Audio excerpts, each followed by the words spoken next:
লা ইলাহা ইল্লাল্লাহ লা ইলাহা ইল্লাল্লাহ জোড়ে লা ইলাহা ইল্লাল্লাহ লা ইলাহা লা ইলাহা ইল্লাল্লাহু মুহাম্মাদুর রাসূলুল্লাহ সাল্লাল্লাহু আলাইহি ওয়াসাল্লাম। সম্মানিত হাজিরিন, পবিত্র কোরআনে পাকের সূরা আল মাইদার 56 নম্বর আয়াতে পাক আপনাদের সামনে তেলাওয়াত করেছিলাম। আমি খুব অল্প সময়ে আয়াতে পাকের মূল অর্থ তাফসিরের ভাষায় কিছু আলোচনা এসেছে, এইগুলো উপস্থাপন করে মিলাদ শরীফ হবে, আরেকটু জিকিরের তালিম হবে, সব শেষে মোনাজাতের মাধ্যমে আপনাদের জন্য পর্যাপ্ত পরিমাণ তাবারুকের ব্যবস্থা করা হয়েছে। আমরা তাবারুক গ্রহণ করে সকলেই আপন আপন বাড়িতে যাব। আল্লাহ পাক যেন শেষ মোনাজাত পর্যন্ত আমাদের সকলকে ধৈর্যের সহিত বসার সুযোগ দান করেন, আমরা সকলে বলি আমিন। প্রিয় হাজিরিন, প্রত্যেকটা রাত সম্মানিত, প্রত্যেকটা মাস সম্মানিত, তবে কিছু কিছু মাসকে, কিছু কিছু রাতকে মহান আল্লাহ তাআলা স্পেশালভাবে মর্যাদান্বিত করেছেন। যেমন আরবি 12 মাসের মধ্যে প্রত্যেকটা মাস সম্মানিত, তবে একটা মাস তুলনাবিহীন মর্যাদার অধিকারী, এটা হলো মাহে রমজান।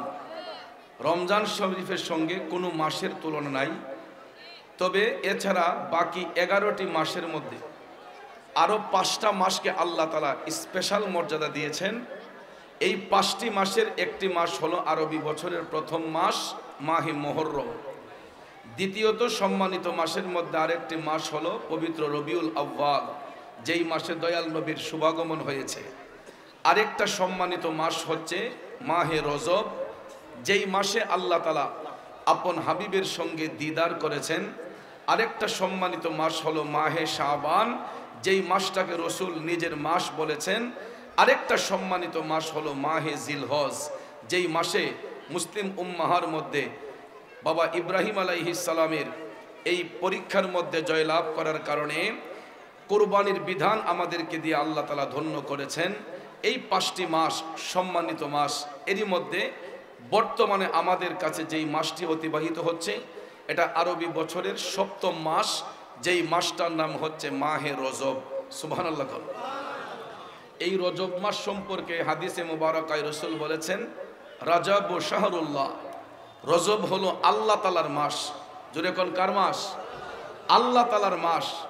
তারপরে রসুল হাদিসে মুবারাকায় বলেছেন, শাবান ও শাহরি, শাবান হলো আমি রসুলের মাস, ওয়া রমাদান ও উম্মতিহি, রমজান হলো আমার উম্মতের মাস।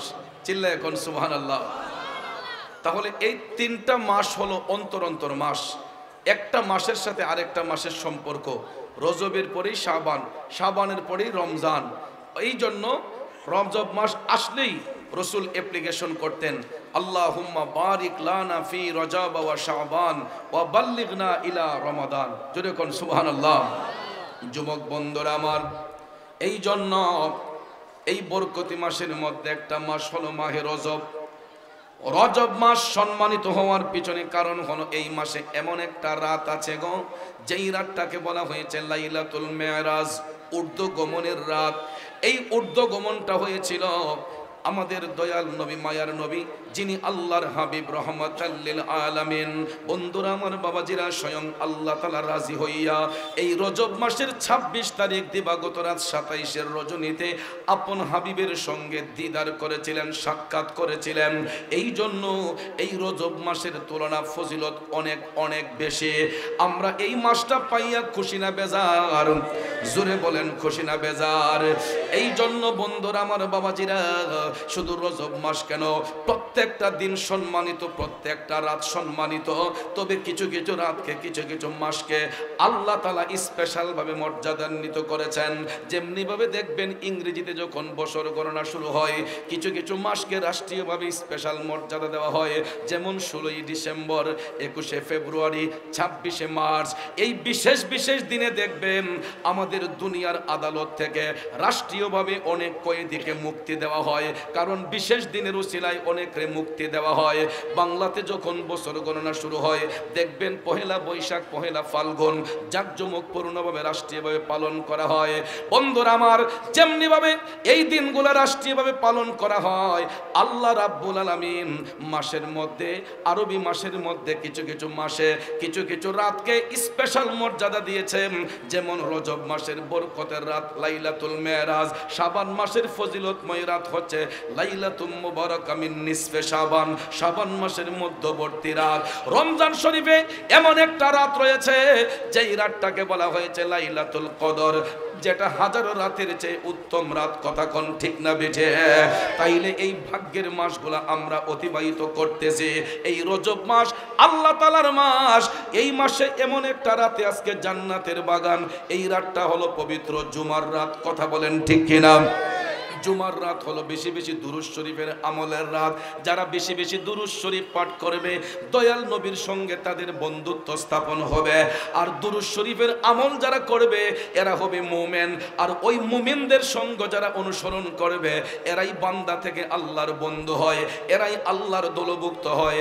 এই জন্য আল্লাহ রাব্বুল আলামিন সূরা আল মায়েদার 56 নম্বর আয়াতে কারিমায় ঘোষণা দিয়ে বলতেছেন, বিসমিল্লাহির রহমানির রহিম ওয়া মান ইয়াতাওয়াল্লাল্লাহা ওয়া রাসূলাহু ওয়াল্লাযীনা আমানু ফাইন্না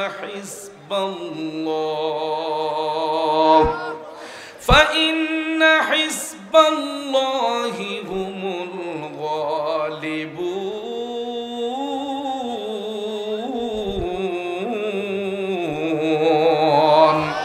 উচ্চস্বরে বলেন ঘোষণাকার। আল্লাহ রাব্বুল আলামিন বলে, ও জগৎবাসীরা, যাদের বন্ধুত্ব স্থাপন করা হয় আল্লাহর সাথে, যাদের বন্ধুত্ব স্থাপন করা হয় আল্লাহ বলেন আমার হাবিবের সাথে, আল্লাহ কই যাদের বন্ধুত্ব স্থাপন হবে মুমিনদের সাথে, আমার আল্লাহ কই ও জগৎবাসীরা তোমরা জেনে রাখো, এরাই হলো আমি আল্লাহর দল, এরাই হলো আমি আল্লাহর দলভুক্ত।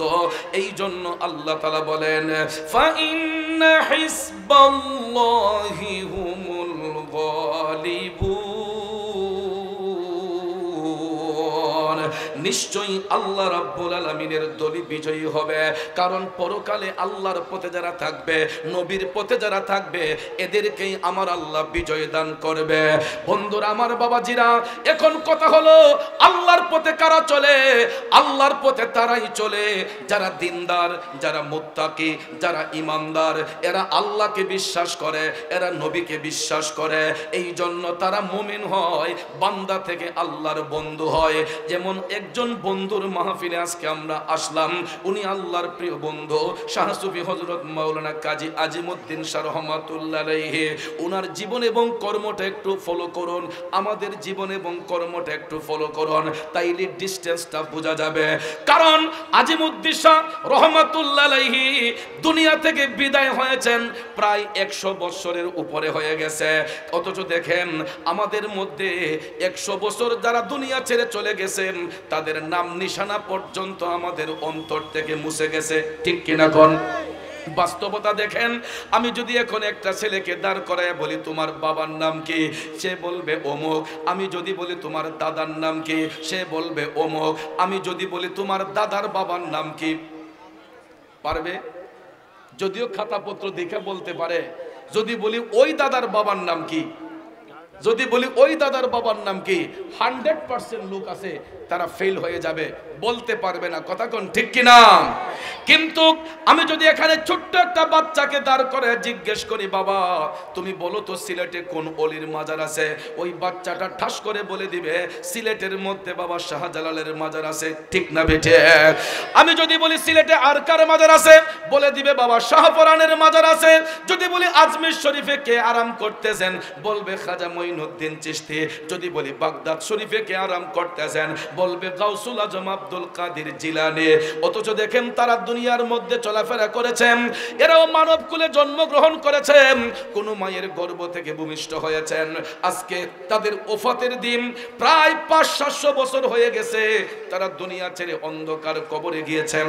কিন্তু দেখেন ওলিগণ আজ থেকে 500-700 বছর আগে দুনিয়ার মধ্যে জিন্দেগি কাটাইয়া আজকে তাদের দুনিয়ার জিন্দেগির চাইতে কবরের জিন্দেগিটা বেশি হয়ে গেছে, ঠিক না বেঠে? দুনিয়ার জিন্দেগির চাইতে তাদের কবরের জিন্দেগিটা বেশি হয়েছে।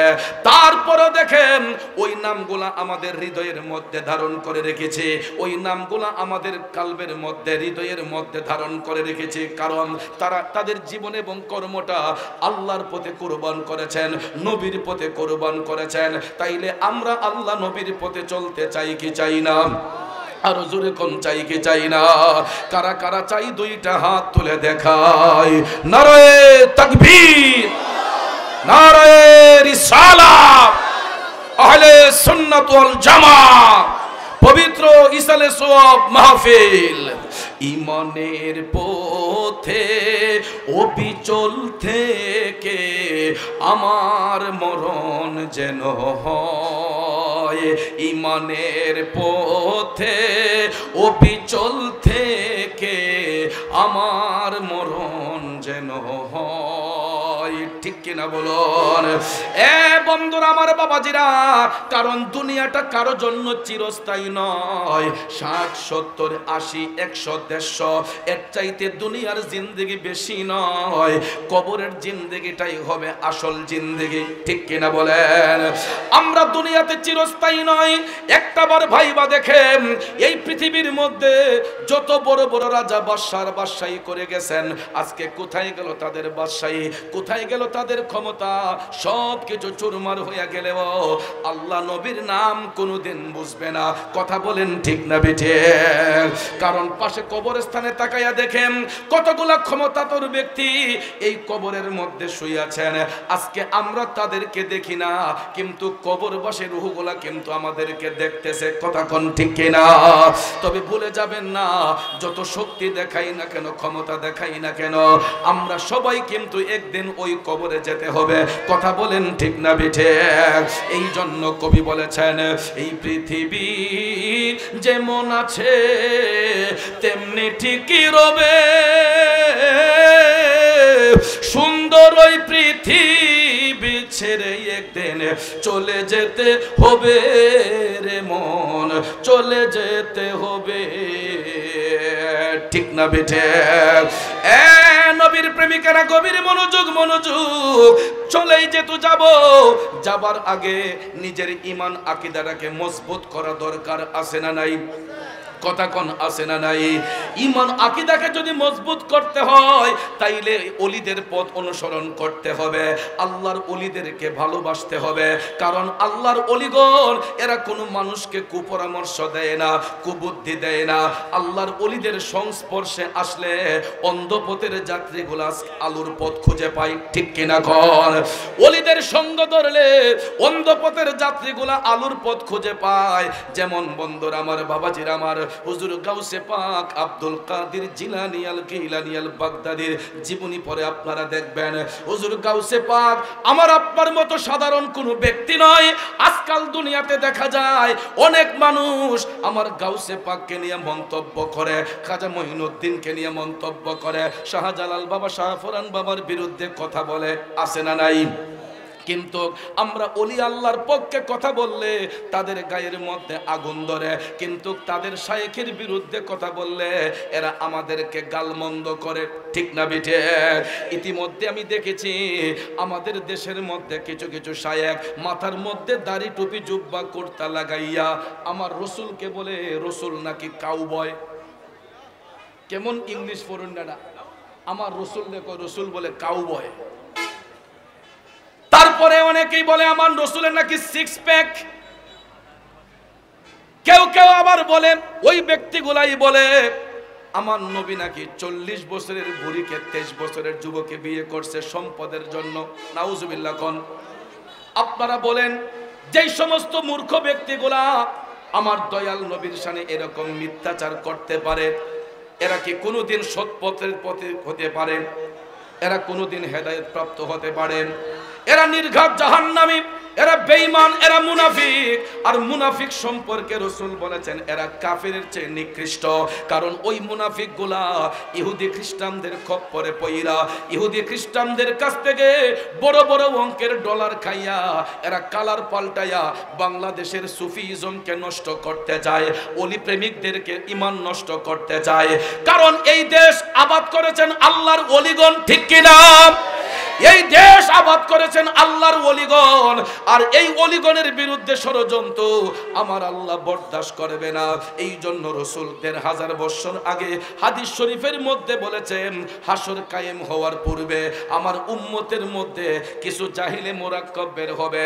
এরা জ্ঞান চর্চা করবে, পাণ্ডিত্য অর্জন করবে, কিন্তু তাদের কথাবার্তা হবে মূর্খদের মতো, জাহেলের মতো, ঠিক না বেঠিক? তাইলে নবীর ভবিষ্যৎবাণী বর্তমানে বাস্তবতার সঙ্গে মিল আছে না নাই? কথা কোন আছে না নাই? আমার রসুলকে যারা কাউবয় বলে, এরা যত বড় জ্ঞানী হোক, এরা তো মূর্খের চেয়েও অধম। কথা কোন ঠিক কিনা? কারণ যেই নবী বেনজির বেমিসাল, যেই নবীর সঙ্গে সৃষ্টির কোনো বস্তুর তুলনা হয় না, হতে পারে না, যেই নবীর সঙ্গে সৃষ্টির কোনো বস্তুর তুলনা হইতে পারে না, বন্ধুরে ওই নবীর শানে যারা মিথ্যাচার করে কিয়ামত পর্যন্ত এরা ইমানদার হতে পারবে না।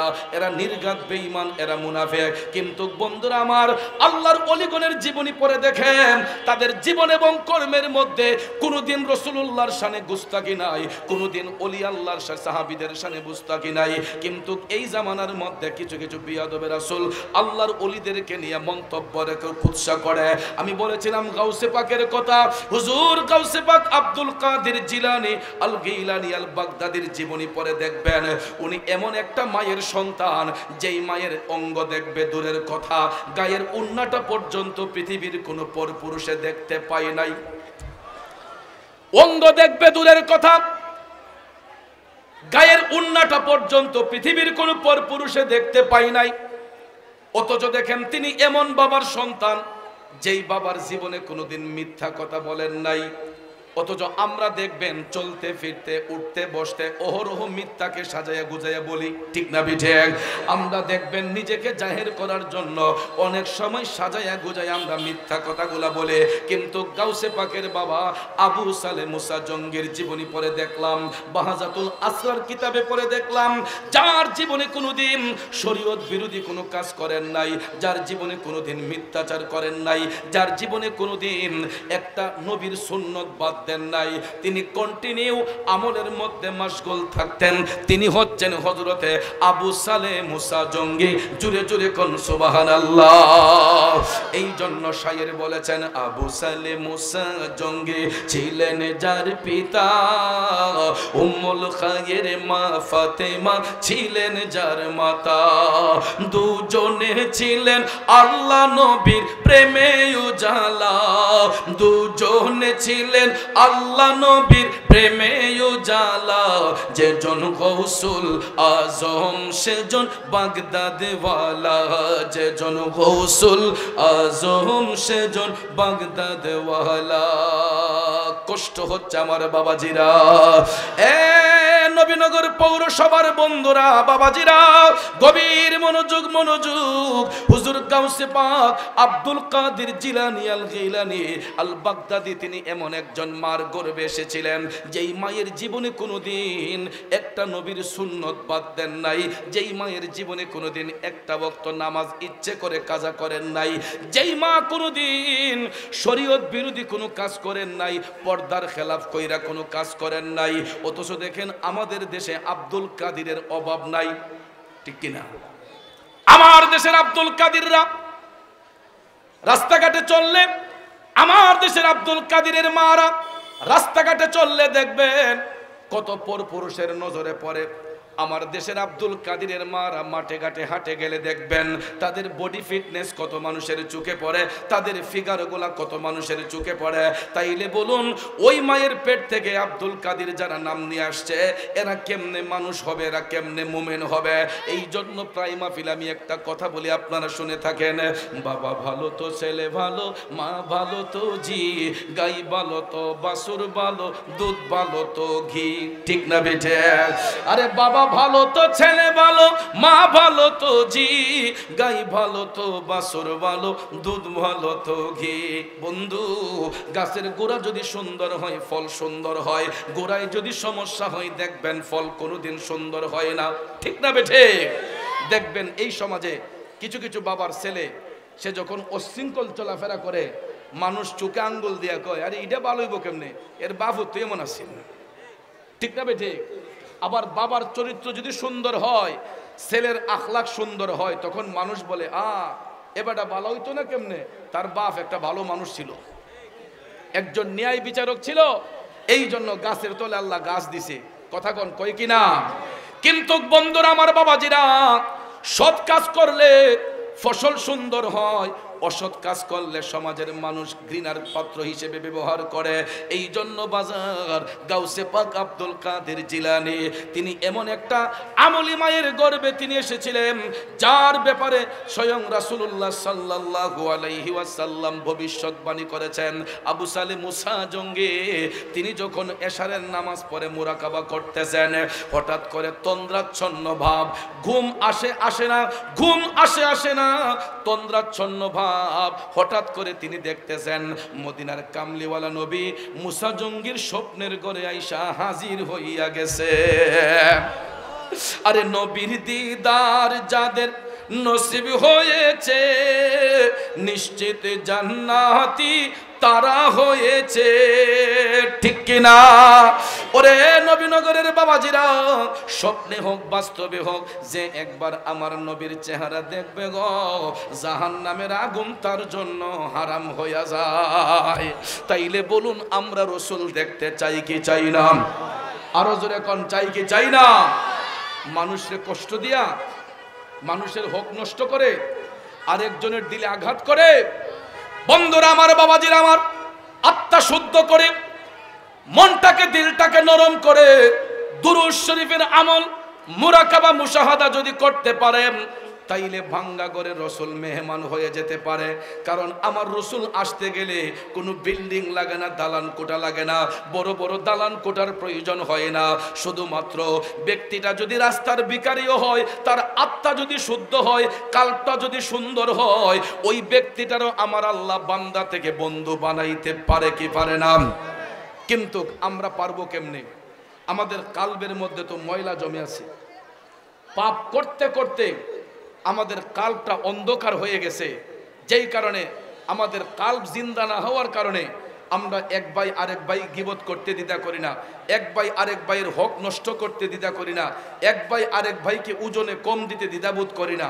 কথা কোন ঠিক না বেঠে? এই জন্য ভাইয়ার আমার, কালব জিন্দা করার জন্য আল্লাহর ওলিদের সোহবতে আসতে হবে, আল্লাহর ওলিদের টাচে যাইতে হবে। সেখানে গেলে নেক আমল যখন করবেন, কোরআন সুন্নাহর জ্ঞান যখন চর্চা করবেন, কোরআন সুন্নাহর জ্ঞান যখন চর্চা করবেন, তখন দেখবেন আত্মার মধ্যে শান্তি আসবে, কালবটা নূরান্বিত হবে। আর কালব যখন নূরান্বিত হয়ে যায়, বান্দা চোখ বন্ধ করলে শুধু চোখের সামনেই দেখে না, চোখ বন্ধ করলে আল্লাহর আরশ পর্যন্ত দেখতে পাই। জোরে জোরে কন্যা সুবহানাল্লাহ।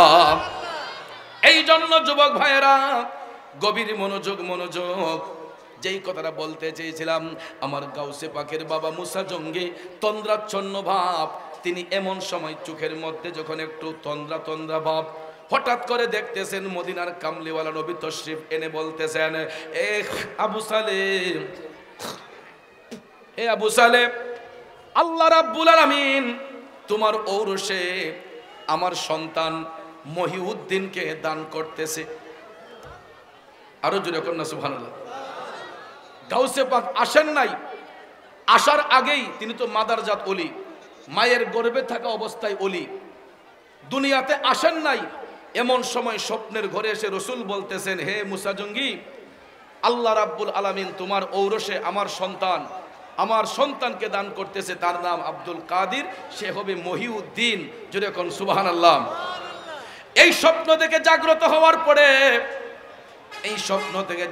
হওয়ার পরে মুসা জঙ্গি দেখতেছেন তার পুরাটা ঘর আলোকিত হয়ে গেছে। স্বপ্ন থেকে জাগ্রত হয়ে তিনি দেখতেছেন পুরাটা ঘর আলোকময় হয়ে গেল।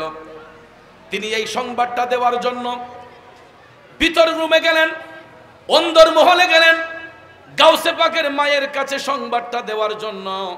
মুসা জঙ্গি মুরাকাবার রুম থেকে বের হইয়া মার রুমে যখন গেলেন, উম্মুল খায়ের ফাতেমা গাউসে পাকের মায়ের কাছে, তিনি রুমের মধ্যে গিয়ে দেখতেছেন পুরাটা ঘর একটা আলোকময় দেখা যায়। সুবহানাল্লাহ কোন। ভিতরে কোনো বাতি নাই, বাতি জ্বালানো ছিল না, কিন্তু তিনি রুমে প্রবেশ করে দেখতেছেন যে উম্মুল খায়ের ফাতেমার রুমটাও একটু আলোকময় দেখা যায়। বন্ধুরা আমার, বাবাজিরা, এমন সময় আবু সালেহ মুসা জঙ্গি ডাক দিয়ে বললেন, ও ফাতেমা, আমি তো দয়াল নবীকে স্বপ্ন দেখেছি। উম্মুল খায়ের ফাতেমা গাউসে পাকের মাও বলতেছেন, ও প্রাণীর স্বামী গো, আমিও তো একটু আগে দয়াল নবীর স্বপ্নে দেখেছি।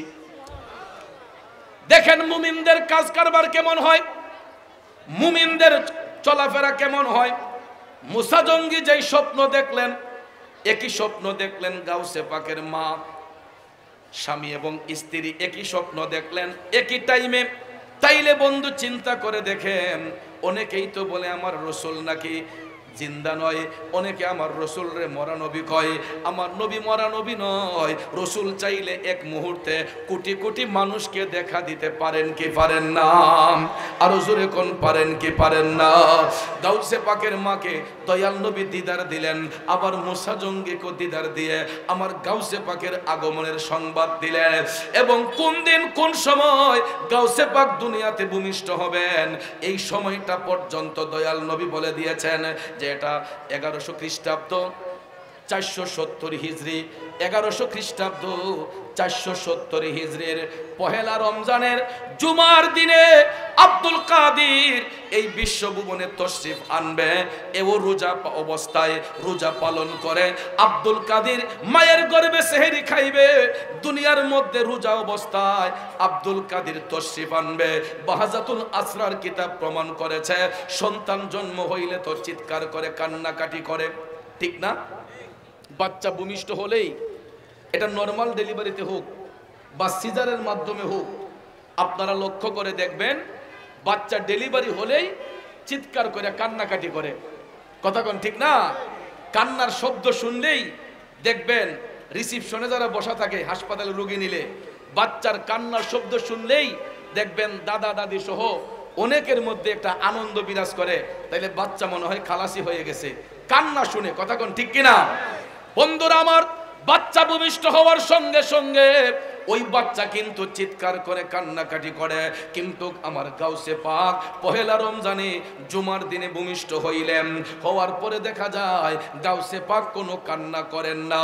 আমার গাউসে পাকের চোখ খোলা, মুখ খোলা, চোখ খোলা, হাত নড়তেছে, পাও নড়তেছে, কিন্তু চোখ দিয়া কোনো পানি আসতেছে না, কান্নার কোনো শব্দ নাই। আল্লাহু আকবার।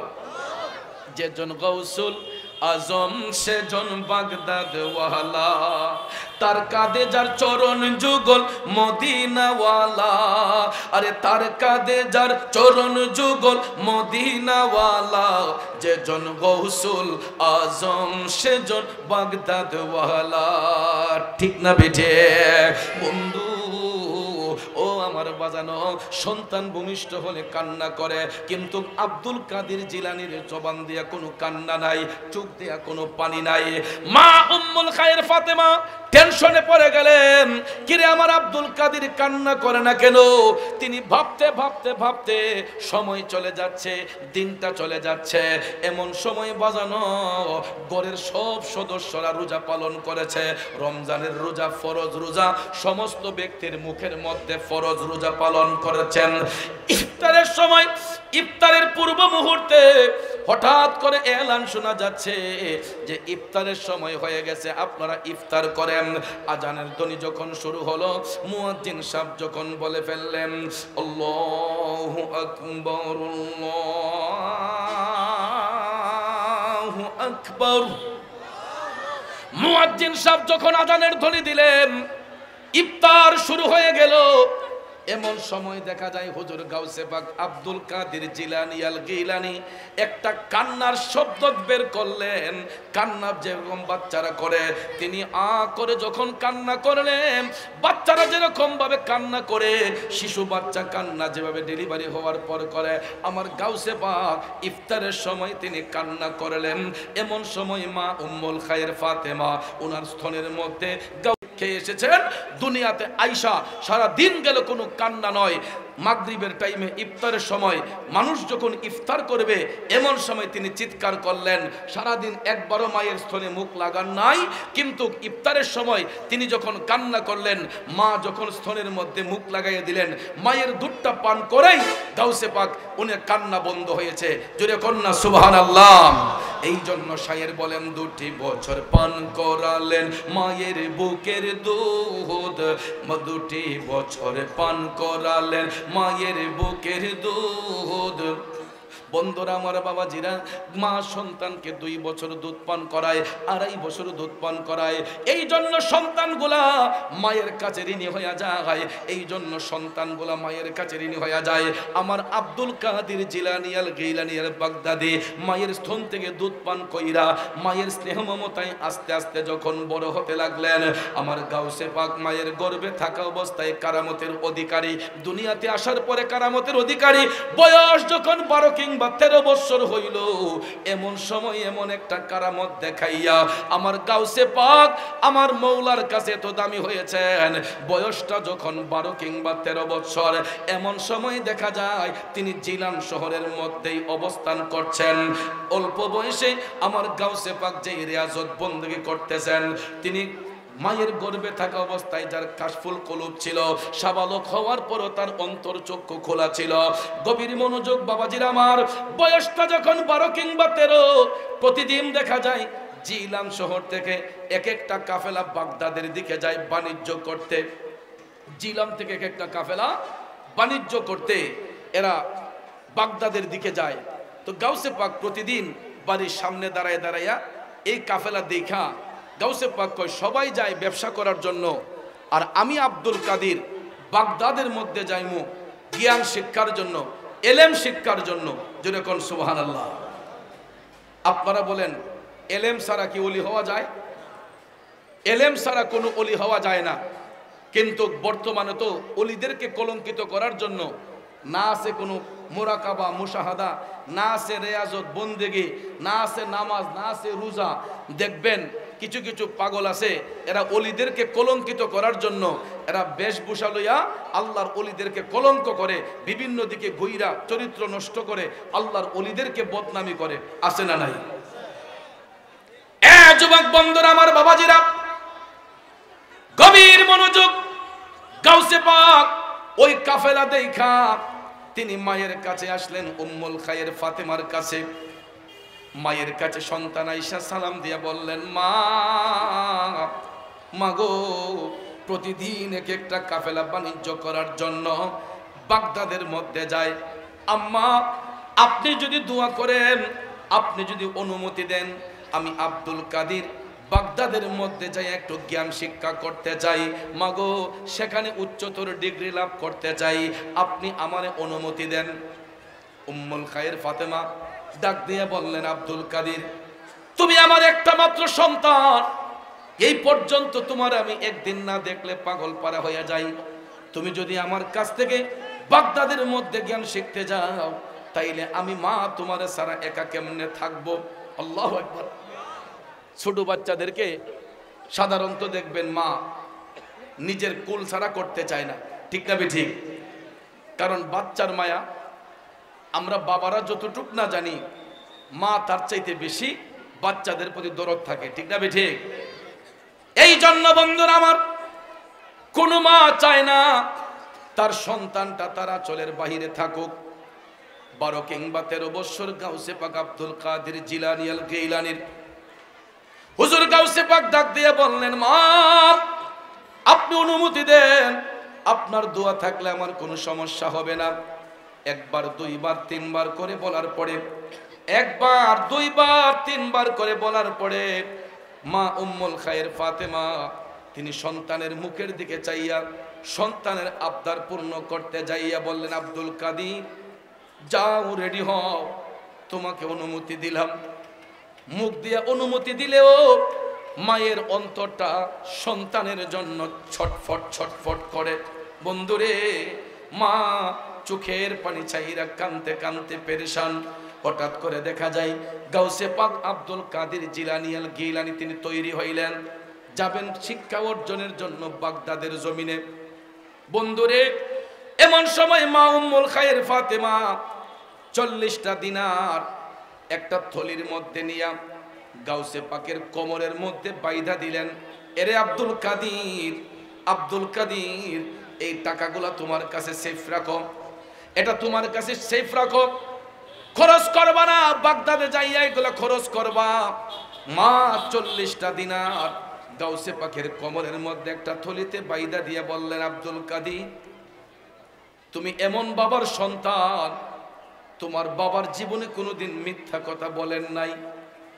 আমি মা হইয়া তোমাকে পরামর্শ দিচ্ছি, আব্দুল কাদের যত বাধা বিপত্তি আসুক না কেন তোমার জবান দিয়ে কোনোদিন মিথ্যা কথা বলবা না।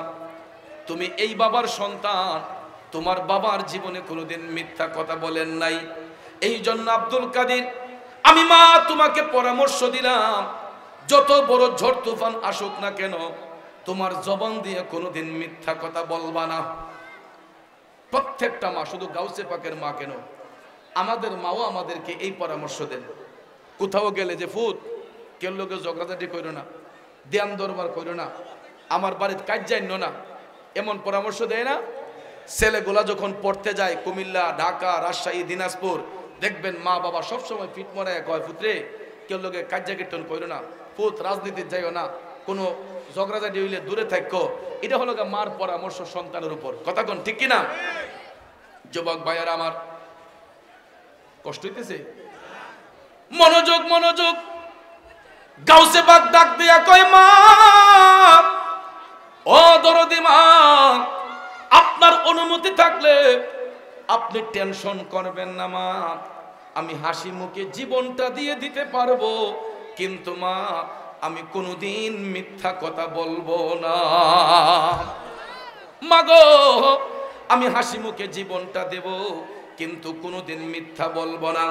গাউসে পাকের মা তখন 40টা দিনার কোমরের মধ্যে বেঁধে দিয়া সন্তানের গালে মুখে চুম্বন দিয়া বললেন, আব্দুল কাদের যাও, তোমাকে আল্লাহর হাওলা করে দিলাম, যাও তোমাকে আল্লাহর হাওলা করে দিলাম। বন্ধুরে, দেখবেন সন্তান যখন বিদেশে যায়, দূরে কোথাও পড়তে যায়, পরিবারের সবার মধ্যে একটা মানুষ কাঁদতে কাঁদতে পেরেশান হয়, এই ব্যক্তিটার নাম হলো মা। দেখবেন ছেলেটা যখন বিদেশ যাওয়ার জন্য ঘর থেকে বের হয়, মা সন্তানের পিছন দিকে তাকাইয়া তাকাইয়া শুধু কান্দে আর চোখের পানিগুলা আঁচল দিয়া মুছে। ঠিক না বেঠিক? কারণ কোনো মা চায় না তার জাদুমণি তার কাছ থেকে দূরে থাকুক। প্রত্যেকটা মা চায় তার সন্তান তার আঁচলে থাকুক। এমন গাউসে পাকের মাও চেয়েছিলেন, কিন্তু এলেম শিক্ষার জন্য, জ্ঞান চর্চার জন্য গাউসে পাক বাগদাদের উদ্দেশ্যে যখন রওনা হইলেন, বাগদাদের উদ্দেশ্যে যখন রওনা হইলেন, যাইতে যাইতে যাইতে গো হুজুর গাউসে পাক আব্দুল কাদের জিলানী যখন বাগদাদ এবং জিলানের মধ্যবর্তী একটা জায়গায় গেলেন, ওই জায়গাটার নাম হলো হামেদান। নাম কি? এটা একটা পাহাড়ি অঞ্চল। এই জন্য শায়ের বলেছেন, হামেদান অঞ্চল পাড়ি দিয়া ছুটছে কাফেলা, 60 জনের ডাকাতের দল করিল হামলা। ঠিক না বিঠিক? এ বন্ধুরা আমার, বাবাজিরা, কেন আমরা ওলিদেরকে ভালোবাসি একটু শুনুন জানুন। বাবাজিরা আমার, অনেক সময় দেখবেন রাস্তা দিয়ে চলার পথে অনেক জায়গার মধ্যে কিছু কিছু জায়গায় একটু রিস্ক হয়, চোর ডাকাতের ভয় হয়। ঠিক না ঠিক? আমরাও অনেক জায়গায় বর্তমানে যখন মাহফিলে যাই, কিছু কিছু ডিয়ারিং জায়গা আছে যেইগুলোর মধ্যে চোর ডাকাত বসে থাকে আমাদেরকে অ্যাটাক করার জন্য। এই জন্য আমরা মাহফিল কমিটিকে বলি, ভাই আমার একটু জায়গা আগাইয়ে দিয়েন, ভাই আমার একটু জায়গা আগাইয়ে দিয়েন। কারণ চোর ডাকাতের ভয়ে আমরাও অনেক সময় সাবধানতা অবলম্বন করে চলতে হয়। কথা কোন ঠিক না বেঠে? কারণ ডাকাতের খপ্পরে পড়ছেন কিনা আমি জানি না, আমরা তো মাহফিল করি, দেশ বিদেশ করি, মাঝে মাঝে ফইরা যাই গা। বাবারে বাবারে, যেই সুরি চাক্কু লাইটের বাত্তিটা যখন এইদের মধ্যে পড়ে তাদের অস্ত্রগুলা ঝিলঝিলি ঝিলঝিলি করে। কই থেকে যে মিলা আল্লাহর বান্দারা চিন্তা করে দেখেন, টাকা পয়সার জন্য এই ডাকাতগুলা মানুষের দিলের মধ্যে কোনো মায়া দয়া নাই। টাকা পয়সার জন্য ডাকাতগুলা যেই কোনো সময় মানুষকে অ্যাটাক করে ফেলে। ঠিক না বে ঠিক? এত নিকৃষ্ট মানুষ কিভাবে হয় দেখেন। ওই দিন আমি একটা কথা শুনে আসলাম, ব্রাহ্মণবাড়িয়া বিশ্ব রোড বাড়িউরায়, সেখানে মাহফিল চলতেছে। ভদ্রলোক নরসিংদী থেকে ওয়াজ শুনতে আসছে। তো এই যে ছিনতাইকারীরা বাবা বড়ি যেগুলা খায়, নেশাদ্রব্য যেগুলা পান করে, এই 2-3টা নেশা করে একটা ছেলে, অত্যন্ত ভদ্র ছেলে নাকি শুনলাম, তারে ডাক দিয়া নিচে নিয়ে ওই টান দিয়া সিফার ভিতরে নিচে গা নিচে পরে তারে কই তোর কাছে যা আছে সব দেলা, যা আছে সব দিয়া দে। এরপরে সে যখন একটু মুসলামুসলি করছে তারে ছুরিকাঘাত করছে। স্টেপ করার কারণে দেখা যায় ছুরিটা যখন এই সাইড দিয়া যখন সাটনা দিয়া যখন ঢুকে গেছে, তার খাদ্যনালীটা ছিদ্র হয়ে গেছে। এখন ডাক্তার এটা সেলাই করতে পারে না। এত কঠিনভাবে রক্তক্ষরণ হচ্ছে, তাকে বাঁচানোই মুশকিল হয়ে যাচ্ছে। এখনো ছেলেটা হাসপাতালে, প্রশাসন রায়পুরা। তো ভাইয়ার আমার, চিন্তা করেন একটুখানি লোভের জন্য মানুষ কত নিচে নামতে পারে। ঠিক না ঠিক? তারপরে ওখানে যাবেন কেন? আপনার নারায়ণপুরে আমি যখন নভেম্বরের 25 তারিখ মাহফিল করতে আসলাম, কলেজ পাড়ার একটা ছেলে, ওর নাম রিফাত, আসে নাই মনে, একটু পরে আসবে। এই ছেলে আসছে আমার ওয়াজ শুনতে। রিফাত ওয়াজ শুনতে আসছে। আসার পরে সে যখন ওই মাহফিলে গেল, খানকার মাহফিলে যখন গেলাম নারায়ণপুরে, সে মাহফিল শুনতে গেছে, একা একা রাস্তা দিয়ে যাইতেছে, 2 ছেলে না 3 ছেলে বলে তারা টান দিয়া সিফাত নিচে গা, হ্যাঁ, মোবাইল নিয়ে গেছে এবং তার পকেটে টাকা পয়সা নিয়ে গেছে এখানে। তাহলে চিন্তা করেন মানুষের দিল কত পাষাণ হয়, মানুষের দিল কত নিকৃষ্ট হয়। একটা লোক ভালো কাজে যাচ্ছে, তাকে অ্যাটাক করে, তার সামান অর্থ লুট করার জন্য মরিচা হয়ে লেগে আছে, পাগল পাড়া হয়ে গেছে। এগুলা কি কোনো মনুষ্যত্ব? কিন্তু ভাইয়ার আমার, এই সমস্ত ব্যক্তিগুলাকে আল্লাহর ওলিগণ ভালো করেছে। ওই সমস্ত চোর ডাকাতরা আল্লাহর ওলিদের সংস্পর্শে আসলে অনেক সময় এরা নরম হয়ে গেছে। এটার বাস্তবতা আমিও নিজের চোখে দেখেছি। চুরি করেছে, ডাকাতি করেছে, কিন্তু এরা ওলিদের শরণাপন্ন হইয়া আল্লাহর ওলিদের টাচে যাইয়া ওই চোর ডাকাতগুলা পর্যন্ত ভালো হয়ে গেছে। এটা গাউসে পাকের জামানায় হামেদান অঞ্চল যখন পাড়ি দিবেন, এমন সময়ে দেখা যায় 60 জনের একটা ডাকাত দল ওই কাফেলার মধ্যে হামলা করছে। বন্ধুরে, যুবক বৃদ্ধ অনেকেই ছিলেন, সবাইকে লুটতরাজ করা শুরু করলো, সবাইকে লুটতরাজ করা শুরু করলো। হঠাৎ করে দেখা যায় সবার কাছে মালামাল ছিনিয়ে নেওয়ার পরে একটা ডাকাইতের সদস্য আমার গাউসে পাকের কাছে আইসা বলতেছে, হে যুবক, তোমার কাছে কি আছে দাও। গাউসে পাক কয়, কেন? আমার কাছে 40 দিনার আছে। কয় দিনার? তখনকার সময়ের 40 দিনার বর্তমান সময়ে কত টাকা হইতে পারে চিন্তা করেন। মনে করেন এখন যদি কেউ কয় এই ছেলের কাছে 40 লাখ টাকা আছে, এটা কি বিশ্বাসযোগ্য? এই ছোট বাচ্চার কাছে কেউ 40 লাখ টাকা কইলে এটা হাসি ছাড়া আর কিছু মনে করবে না। ঠিক না ঠিক? কারণ এ বেটার কাছে কখন 50 টাকা থাকলে এ মনে করে যে 50 লাখ আছে। চকলেট সানাসুর এটাই যথেষ্ট। ঠিক না ঠিক? কিন্তু তখনকার সময়ের 40 দিনার বর্তমান সময়ের 40 লক্ষ টাকার সমান হইতে পারে। কথা কোন ঠিক কিনা? এ নবীর প্রেমিকারা গভীর মনোযোগ। হুজুর গাউসে পাক বয়সটা কিন্তু 12 কিংবা 13 বছর। এই কিশোর একটা যুবক এত টাকা থাকতে পারে, ডাকাইতের সদস্য বিশ্বাস করতে পারলো না। যাও মিয়া, তুমি মিছা কথা কইতেছো, গাউসে পাক না, মিথ্যা কথা নয়, আমার কাছে 40 দিনার আছে। ডাকাতের সৈন্য বিশ্বাস করে না। আরেকটা সৈন্য আসলো, আমার গাউসে পাকরে কয় তোমার কাছে কি আছে? কয় 40 দিনার আছে। এই ডাকাত মুখটা মোড়া মারছে, কয় বিশ্বাস করে না যে ছোট বাচ্চার কাছে 40 দিনার থাকবো, এটা অকল্পনীয়। 5-7 জন যখন জিজ্ঞেস করলো, সবাইকে একই কথা বলে, তখন এই লোকটি মিল্লা গিয়া ডাকাতের যিনি সর্দার, সর্দার তো আর মাইরও থাকে না, লুটপাটও থাকে না, সর্দার আলগা থেকে নেতৃত্ব দেয়, ঠিক না ঠিক? সর্দার আলাদা বসে আছে, এই সদস্যগুলা গিয়া সর্দারে কইতেছে, কই সর্দার সবারই তো লুটতরাজ করলাম, একটা বাচ্চার কাছে গেলে সে কয় তার কাছে নাকি 40 দিনার আছে, এটা কি সম্ভব? সর্দারে কয় না, 40 দিনার বাচ্চার কাছে থাকবো কেমনে? কে সেই বাচ্চাটা, তার একটু নিয়ে আসো তো। তখন ডাকাইতের সৈন্যরা আসছে, আয়া কয় আসো তোমারে আমরা সর্দারের কাছে নিয়ে যাবো। আমার গাউসে পাক বলে কোনো সমস্যা নাই, কোনো সমস্যা নাই, চলো। তখন ওই সদস্যদের মিলিয়া আমার গাউসে পাকরে নিয়ে গেল ডাকাতের সর্দারের কাছে। বন্ধুরে, চোর ডাকাত দেখলে তো এমনি হাত পাও কাঁপুনি শুরু হয়ে যায়, কিন্তু আমার গাউসে পাক সত্যের উপর অটল। আপনারা বলুন, সত্যের কোনো ভয় আছে? কথা কোন, সত্যের কোনো ভয় আছে? সত্যের কোনো ভয় নাই। বন্ধুরা, আমার গাউসে পাক আব্দুল কাদের জিলানীর বয়স কিন্তু 12 কিংবা 13 বছর। তখনও তিনার বুকের মধ্যে কেমন পরিমাণ সাহস আল্লাহ দান করছে। এই সাহস কিন্তু শরীরের জুড়ে নয়, এটা ঈমানি শক্তি, ঈমানি সাহস। কারণ যার আত্মা শুদ্ধ হয়, যার কাল্ব জিন্দা থাকে, ওই ব্যক্তির দুনিয়াতে কোনো চিন্তা নাই, আখিরাতে কোনো চিন্তা নাই। কারণ জন্মিলে মরিতে হবে, ঠিক কিনা? ওরে এ ভবরঙ্গ হবে যে ভঙ্গ ছবি, সাদেরই অঙ্গ তোমার মাটিতে মিলাবে, জন্মিলে মরিতে হবে। কথা কোন, ঠিক কিনা? ওরে এ ভবরঙ্গ হবে যে ভঙ্গ ছবি, সাদেরই অঙ্গ তোমার মাটিতে মিলাবে, জন্মিলে মরিতে হবে। কথা কোন, ঠিক কিনা? বন্ধু, আমার গাউসে পাক, শুধু গাউসে পাক কেন, কোন ইমানদাররা মরণেরকে ভয় করে না, কোন ইমানদাররা শত্রুকে ভয় করে না।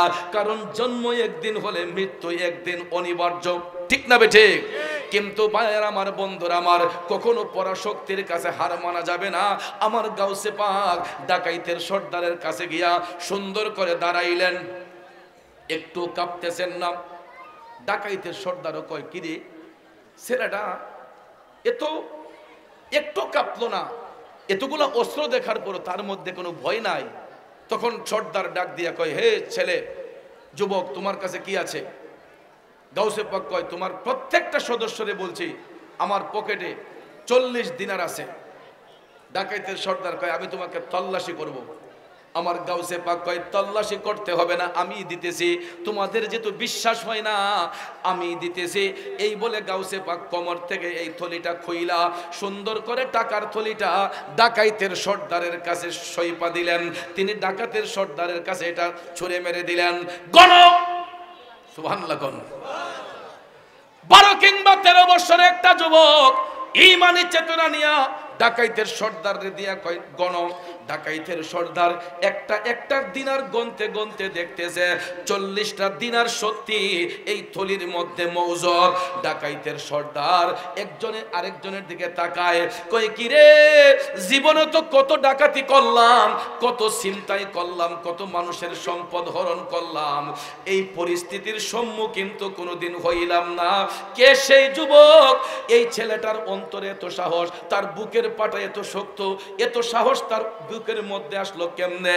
তখন এই ডাকাইতের সর্দার ডাক দিয়া কয়, এ শিশু যুবক, বাবারে, এতগুলা অস্ত্র দেখার পরও তোমার কি একটু ভয় লাগে না? গাউসে পাক কয়, কেন ভয় লাগবে? কয়, তুমি যে সত্য কথাটা বললা, তোমার কি একটু ভিতরে ভয় সঞ্চার করে নাই? আমার গাউসে পাক ডাক দিয়া কয়, ডাকাত সর্দার, তোমাকে আমি ভয় কইরা লাভ কি?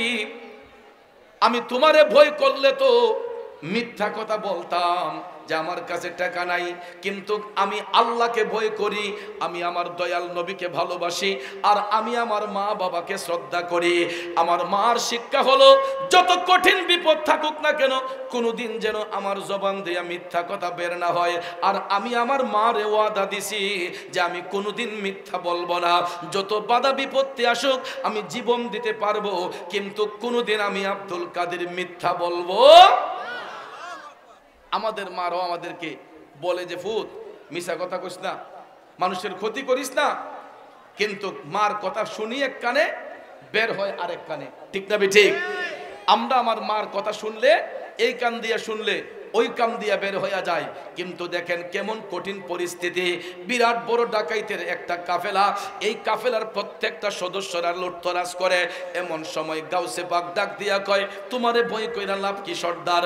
আমার মা বলেছেন মিথ্যা না বলার জন্য, এই জন্য জীবন দিয়া কি হবে, আমি জীবন রাইকা কি হবে, আমি মরলে মরে যাব, কিন্তু মিথ্যা বলে আমি মরতে চাই না, আমি সত্য বলে মরতে চাই, কারণ সত্য চিরন্তন সত্য, ঠিক না ঠিক?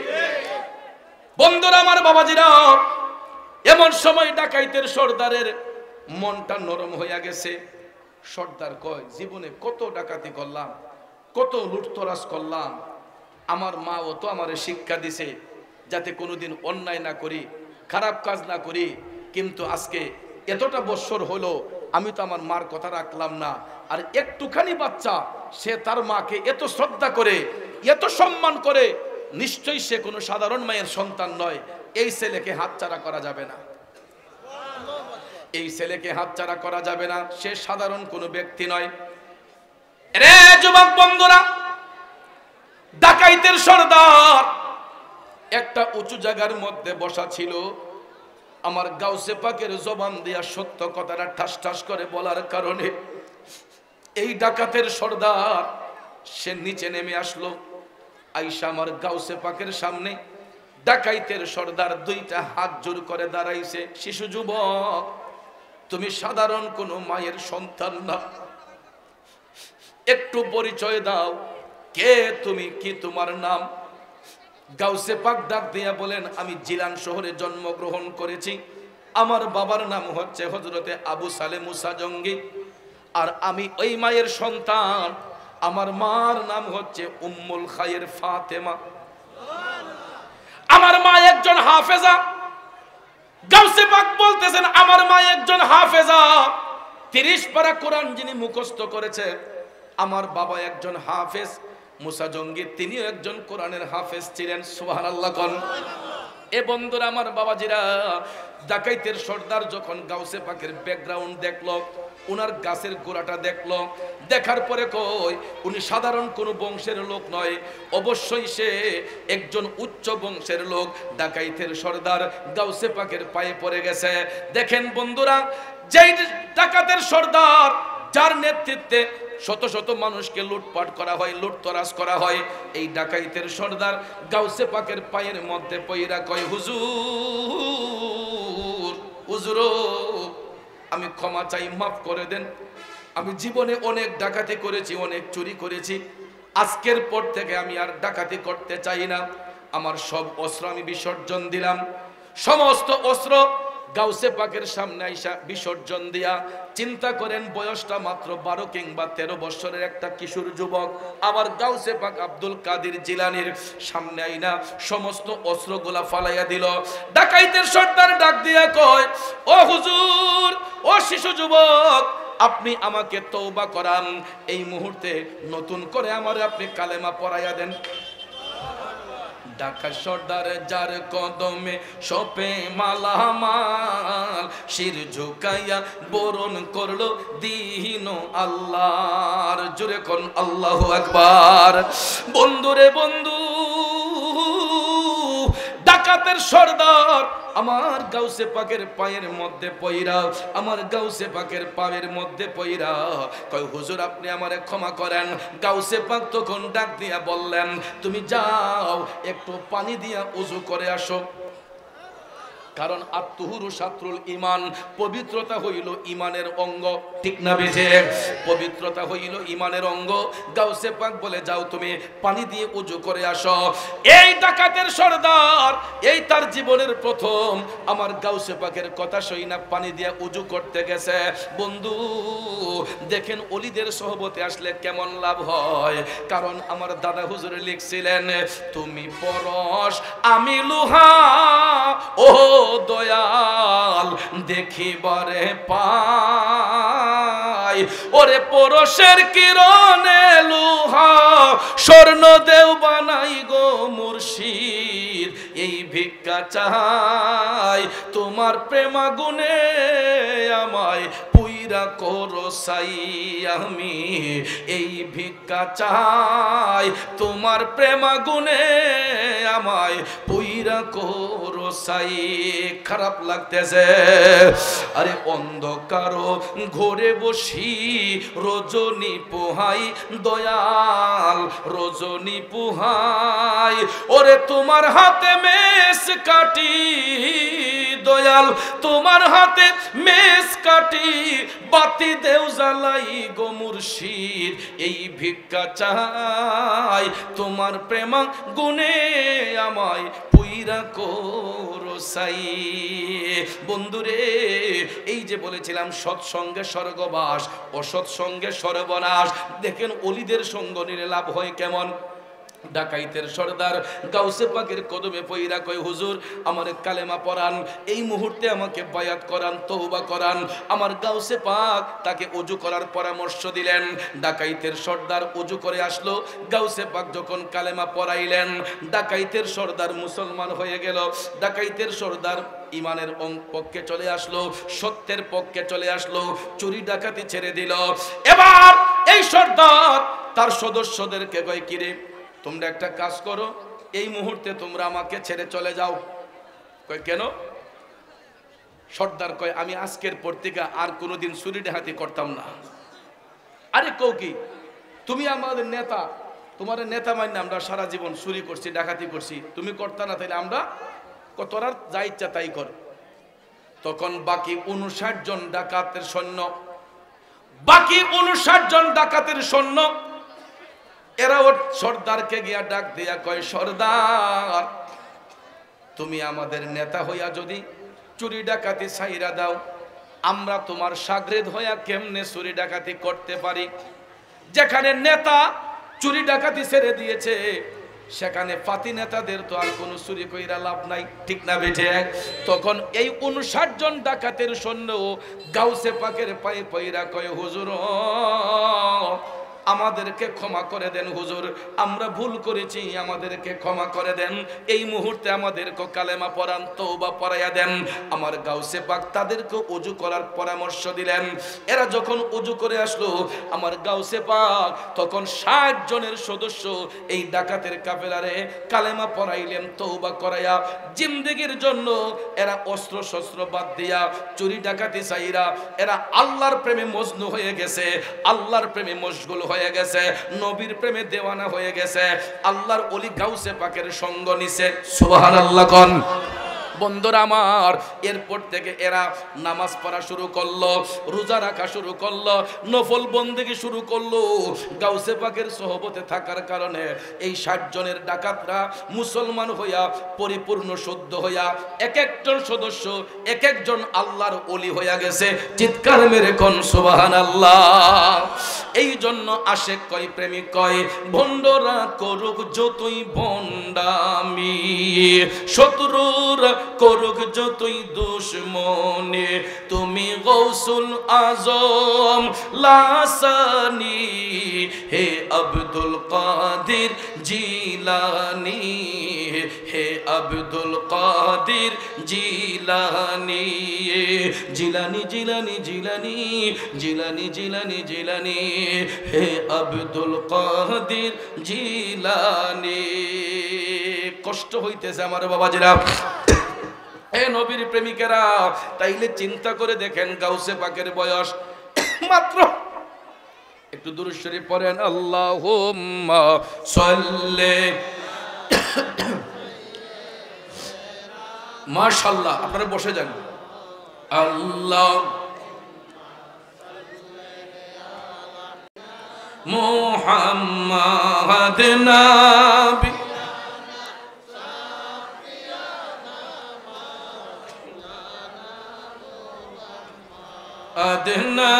নবিয়ানা মাওলানা নবিয়ানা মাওলানা দয়াল নবীজির ভালোবাসায় আল্লাহর দিদার পাওয়া যায়। আমার দয়াল নবীজির ভালোবাসায় আল্লাহর ওলি হওয়া যায়। আল্লাহ মাশাআল্লাহ মাহাদ নবী শাফি মাওলানা নবী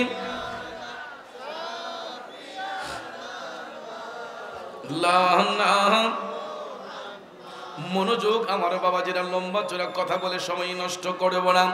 এ বন্ধুরা, এই 60 জনের ডাকাত এরা কালেমা পয়রা গাউসে পাকের উসিলায় হেদায়েত প্রাপ্ত হইয়া এক একজন ব্যক্তি আল্লাহর এক একজন ওলি হইয়া এরা গাউসে পাকের সফর সঙ্গী হয়ে গেল। তিনি কিন্তু মায়ের কাছ থেকে একা বের হয়েছিলেন। দেখেন, এই হামেদান অঞ্চল পাড়ি দেওয়ার মধ্যেই আমার গাউসে পাকের দলে 60 জন লোক এরা কালেমা পড়েছে। সত্যের পক্ষে চলে আইসা কই, হুজুর এখন থেকে আমরা আপনার সংস্পর্শে থাকব, হুজুর এখন থেকে আমরা আপনার সোহবতে থাকব। গাউসে পাক তাদেরকে নিয়া যাইতে যাইতে যাইতে যাইতে গো তিনি বাগদাদের মধ্যে যখন আইসা উপস্থিত হইলেন, আমার গাউসে পাক বাগদাদের মধ্যে আইসা তিনি একটা প্রতিষ্ঠানে ভর্তি হইয়া যখন শিক্ষা গ্রহণ করা শুরু করলেন, করতে করতে করতে করতে দেখা যায় বাজানো আমার গাউসে পাক যখন অবাধ পাণ্ডিত্যের অধিকারী হয়ে গেলেন। অবাধ পাণ্ডিত্যের অধিকারী। আমাদের দেশে দেখবেন কিছু কিছু জ্ঞানী গুণী লোক আছে, এরা পাবলিক প্লেসে কথা বলতে পারে না, আছে না? অথচ দেখবেন master degree complete, doctorate degree complete, অনেক উচ্চ শিক্ষিত, এরপরে দেখবেন মানুষের সামনে দাঁড়াইয়া কথা কইতে গেলে একটু কাঁপুনি শুরু হয়, আছে না এরকম? আবার কিছু কিছু লোক দেখবেন স্কুলের বারান্দা তো গেছে না, এবারে মাইক হাত লইলে দেখবেন একবারে ফাটাই লাসি দেয়া, আসেনি? যুবক বন্ধুরা, গাউসে পাকের বয়স 13 কিংবা 14 বছর। বাহাজাতুল আসরার কিতাব প্রমাণ করছে গো, আমার গাউসে পাকের বয়স 12 কিংবা 14 বছর, 13 কিংবা 14 বছর। অবাধ পাণ্ডিত্য অর্জন করলেন। হঠাৎ করে তিনি জোহরের পূর্ব মুহূর্তে গাউসে পাক জাগ্রত অবস্থায় সশরীরে তিনি দেখতেছেন মদিনার কামলিওয়ালা নবী গাউসে পাকের শিয়রে আইসা হাজির। সঙ্গে সঙ্গে গাউসে পাক আমার রাসূলকে সালাম দিলেন, আসসালাতু ওয়াসসালামু আলাইকা ইয়া রাসূলুল্লাহ। জোরে কন্যা সুবহানাল্লাহ।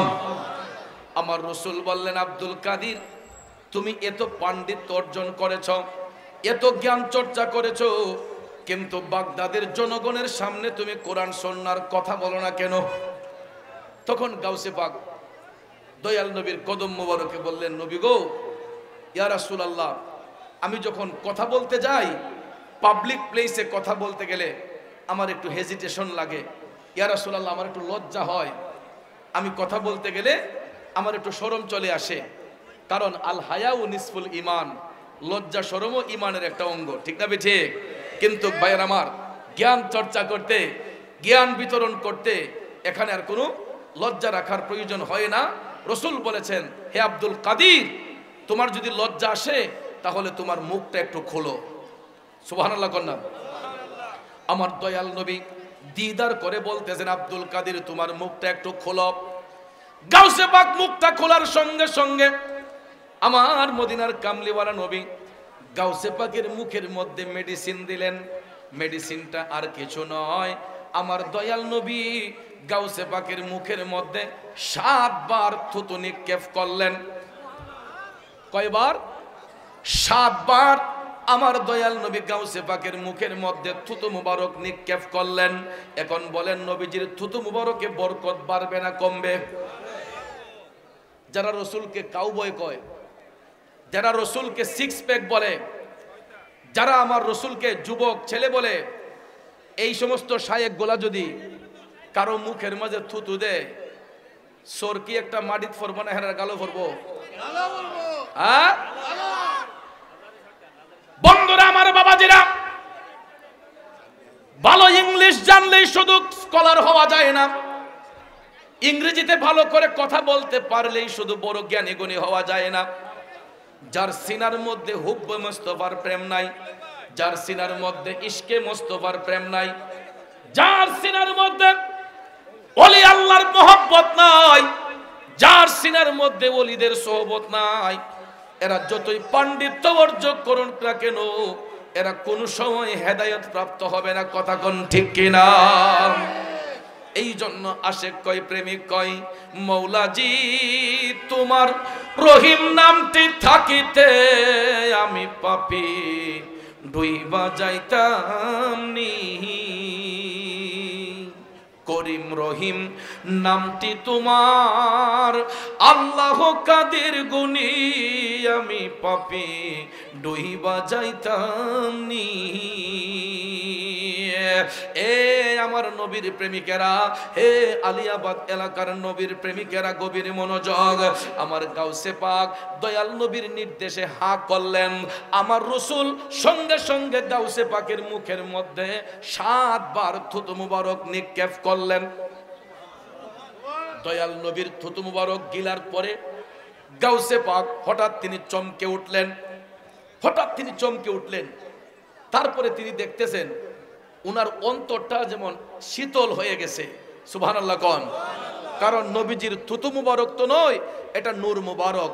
গাউসে পাক যখন গিলে ফেললেন, ওনার সিনাটা প্রশস্ত হয়ে গেছে, আলোকময় হয়ে গেছে। তখন তিনি সঙ্গে সঙ্গে জোহরের নামাজ আদায় করলেন। কিসের নামাজ? জোহরের নামাজ আদায় করলেন। আমরা পড়ছি আজকে নামাজটা কয়েকজন লোক, আমি গ্যারান্টি দিতে পারি আজকে এখানে অনেক মানুষের এশারের নামাজ কাজা হয়েছে, মাগরিব কাজা হয়েছে, আসর কাজা হয়েছে, জোহর কাজা হয়েছে, ফজর তো নাই। নাকি মিথ্যা বলেছি? আল হাক্কু মুররুন, সত্য কথা তিতা লাগে, কিন্তু সত্যটা গ্রহণ করবেন। আমরা মুখ দিয়া চাপা বইরা গীবত করতে পারি, আমরা একজনকে নিয়ে মন্দচারি করতে পারি, মুরাদ সাহেব ওয়াজ করছে, এইটা ওলি আল্লাহ শানে দুই একটা কথা কইছে, এটা কমন কথা, আলগার থেকে গিয়ে মস্কারা করব। কিন্তু গিয়ে দেখেন আজকে 5 ওয়াক্তের একটা ওয়াক্ত নামাজ পড়ছে না। ঠিক না বেঠে? শুধু আজকে কেন, তার পুরা জিন্দগি দেখেন, অর্ধেকটা জিন্দগির বেশি হবে বেআমলি হিসেবে কাটাইছে। কথা কোন ঠিক না বেঠে? এই জন্য কবি কয়, আরে বেহিসাবে দিন গেল আমার পাকো পড়ুয়ার, বেহিসাবে দিন গেল আমার।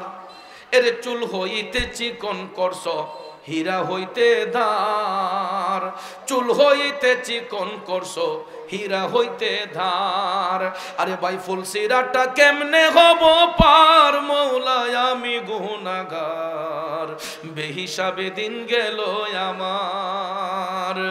ওরে হায়াত মউত দিয়া ভবে সাজায়া দরবার, হায়াত মউত দিয়া ভবে সাজায়া দরবার।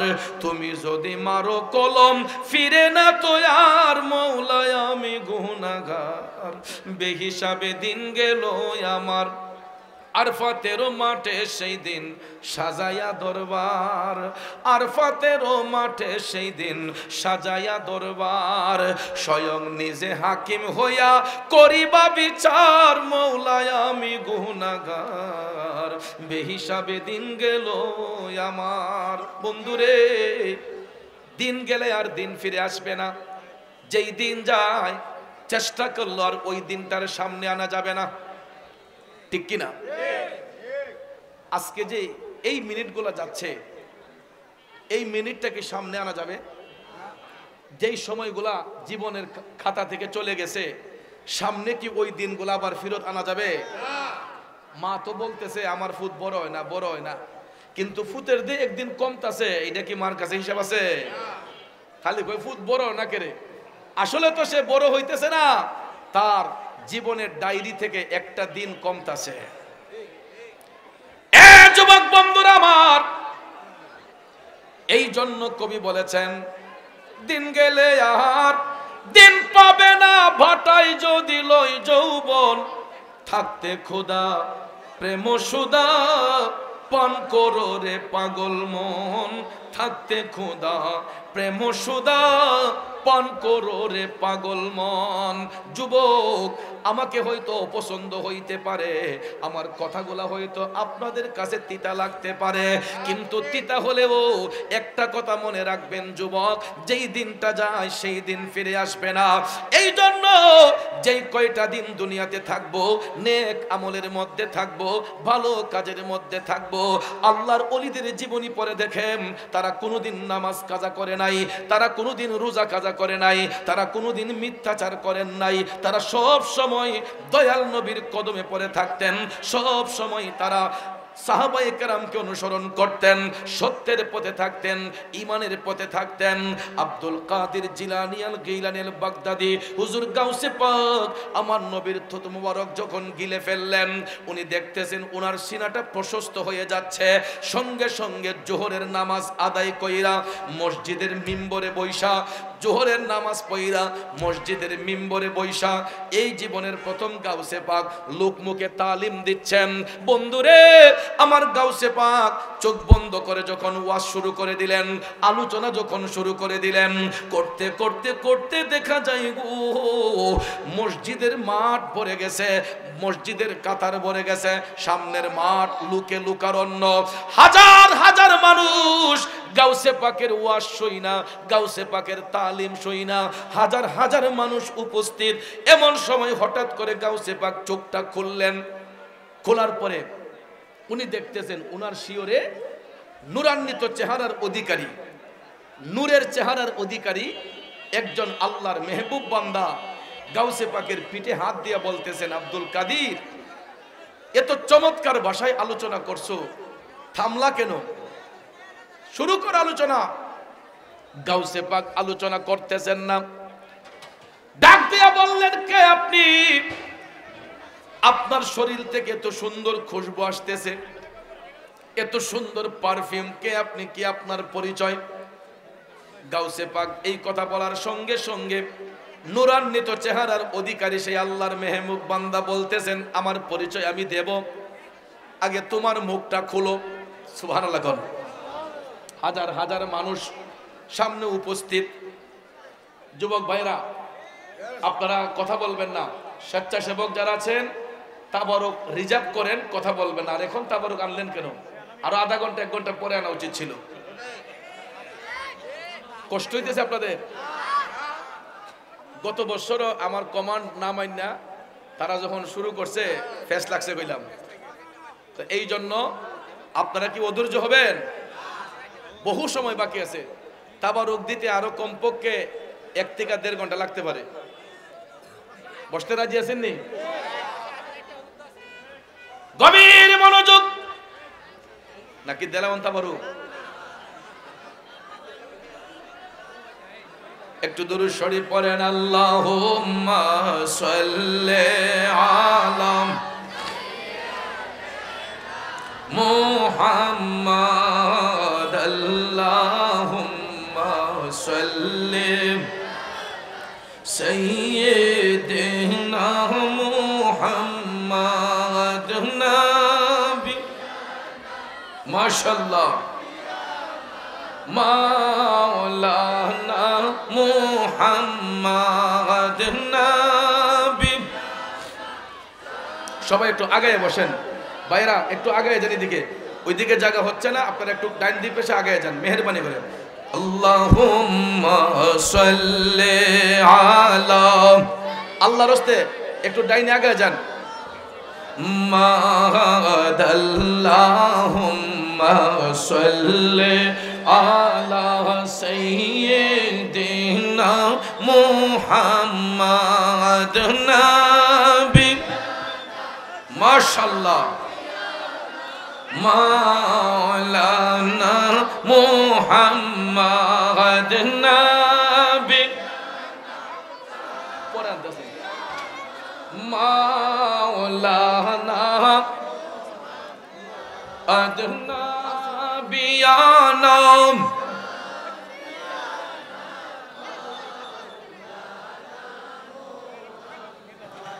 আমার বাবাজিরা, বন্ধুরা, গভীর মনোযোগ। যেই কথাটা বলতে চেয়েছিলাম, আমার গাউসে পাককে এই নূরান্বিত চেহারার অধিকারী আল্লাহর মেহবুব বান্দা ডাক দিয়া কয়ে, হে যুবক, হে আব্দুল কাদির, আমার পরিচয় দেব, আগে তোমার মুখটা খুলো।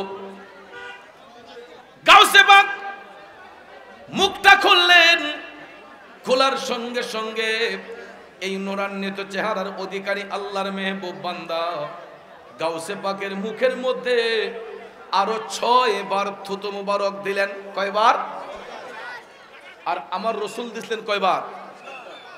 এখন 6 বার থুতু দেওয়াতে গাউসে পাকের মনে আরেকটা প্রশ্ন উদয় হলো যে আমি তো জোহরের আগে রসুলের দিদার পেয়েছি, তখন তো এই লোককে দেখি নাই। রসুল আমার মুখে 7 বার থুতু মুবারক দিলেন, এই ভদ্রলোক 6 বার দিলেন, নিশ্চয়ই এখানে কোনো কারণ আছে। তখন গাউসে পাক ডাক দিয়া বললেন, হে আল্লাহর মেহবুব বান্দা, এখন বলুন আপনার পরিচয় কি? কেন আপনি আমার মুখের মধ্যে 6 বার থুতু মুবারক দিলেন? এই নূরের মানুষটা ডাক দিয়া কয়, আব্দুল কাদির, এই আব্দুল কাদির, যোহরের পূর্ব মুহূর্তে তুমি যখন নবীর দিদার লাভ করেছিলা, আমার মদিনার কামলিওয়ালা নবী তোমার মুখের মধ্যে 7 বার থুতু মুবারক দিয়েছিলেন। এই জন্য আমি 1 বার কমাইয়া দিছি, কারণ আমি যদি এখন তোমার মুখে 7 বার দেই তাহলে আমার নবীর শামিল হইয়া যায়, নবীর শানে বেয়াদবি হইয়া যায়। ঠিক না বেঠে? এই জন্য তিনি 6 বার থুতু দিয়া বললেন, আব্দুল কাদির, আমার পরিচয় হলো আমি ওই জিন্দা নবীর মেয়ের জামাতা, আমার নাম হইছে হযরতে আলী। আর জোরে জোরে কন্যা সুবহানাল্লাহ। ওরে আলী আর হুসাইন হাসান কে দুলারে, আলে নবী গৌসুল আজম हमारे, आले नबी गौसुल आजम हमारे, अली और हुसैन हसन के दुलारे, आले नबी गौसुल आजम हमारे, आले नबी गौसुल आजम हमारे। কষ্ট হচ্ছে আমার বাবাজিরা। এ বন্ধু, এখন কথা হলো, যখন হযরতে গাউসে পাক দয়াল নবীর দিদার পেয়েছিলেন, মওলা আলী কি উপস্থিত ছিলেন? ছিলেন না, কিন্তু উপস্থিত ছিলেন রূহানি ভাবে। কারণ আমার মদিনার কামলিওয়ালার নবীর গোলামরা পৃথিবীর যেই প্রান্তে থাকুক না কেন, ইমানদাররা সব সময় আমার নবীর কদম মুবারকে থাকে। ঠিক না বেঠিক? এই জন্য আজকে যার উরুস শরীফ, আজকে যার ইসালে সওয়াব, শাহ সুফি হযরত মাওলানা কাজী আজিমউদ্দিন শাহ রহমাতুল্লাহ আলাইহি, তিনিও যদি আল্লাহর ওলি হয়ে থাকেন, তিনি আমার নবীর কদমে অবস্থান করছেন। ঠিক না বেঠিক? কারণ হয়তো ওনার বডিটা আমরা এখানে দাফন করেছি, কিন্তু গিয়ে দেখেন রূহানি ভাবে তিনি আমার নবীর গোলামিতে মাশগুল আছেন। কথা কোন ঠিক কিনা? রূহানি ভাবে আমার নবীর গোলামিতে মাশগুল রয়েছেন। এরকম ভাবে যারা মুত্তাকি, যারা দিনদার, ইমানদার, এরা স্থানান্তরিত হয়। ইন্তেকাল মানে মরে যাওয়া না, ইন্তেকাল মানে হচ্ছে স্থান ত্যাগ করা, ইন্তেকাল মানে হচ্ছে স্থান ত্যাগ করা, ইহকাল থেকে পরকালে অবস্থান করা। তবে ইহকালের জিন্দেগিটা খুব শর্ট টাইমের জিন্দেগি, পরকালের জিন্দেগিটাই আসল জিন্দেগি। কত হাজার হাজার বছর পরে থাকতে হবে, এর নির্দিষ্ট কোনো গ্যারান্টি নাই। কথা কোন ঠিক কিনা? যেমন এই যে এখানে গুরুস্থান, এই আলিয়াবাদের গুরুস্থানে একটু হিসাব করে দেখেন কত শত শত মানুষের গুরুস্থান এখানে আছে। এমনও মানুষ এখানে ঘুমিয়ে আছে যাদের দুনিয়ার জিন্দেগির চাইতে কবরের জীবনটা বেশি। ঠিক নিও, দুনিয়ার জিন্দেগির চাইতে গিয়ে দেখেন হিসাব করে কবরের জিন্দেগিটা বেশি। তাহলে আমরাও দুনিয়াতে যতটুকু হায়াত পাইলাম, ইন্তেকালের পরে দেখবেন কালের বিবর্তনে আমাদের অবস্থা এরকম হবে যে আমাদের দুনিয়ার জিন্দেগির চাইতে কবরের জিন্দেগিটা বেশি হয়ে যাবে।